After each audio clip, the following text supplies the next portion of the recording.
ኤስኦኤስ ህፃናት መንደሮች በዓለም አቀፍ ደረጃ በ137 ሀገሮች ላይ የሚገኝ ድርጅት ሲሆን በኢትዮጵያም ላለፉት 50 ዓመታት ሲንቀሳቀስ ቆይቷል።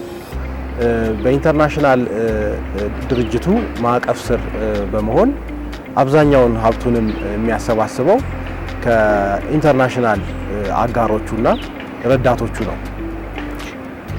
ከሌሎች ኢንተርናሽናል ድርጅቶች ለየት የሚያደርገው የሀገር ውስጥ ሀብት ማሰባሰቢያ ስራዎችን በመስራት ተጨማሪ ህፃናትን፣ ወጣቶችን፣ ቤተሰቦቻቸውን እናም ማህበረሰብን በዘላቂነት ለመደገፍ የምናደርገው ጥረት ነው።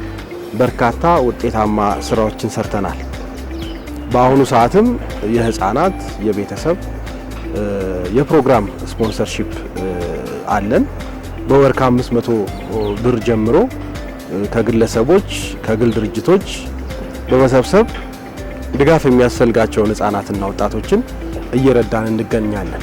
በሂደትም ከኢንተርናሽናል ድጋፍ ጥገኝነት በመላቀቅ እንደ ህዝብ የራሳችን ችግር በራሳችን የምንፈታበትን አሰራር በመከተል የህፃናትን፣ የወጣቶችን፣ የማህበረሰባችንን ክፍተት በራሳችን ሀብት የምንሞላበት ይሆናል ማለት ነው።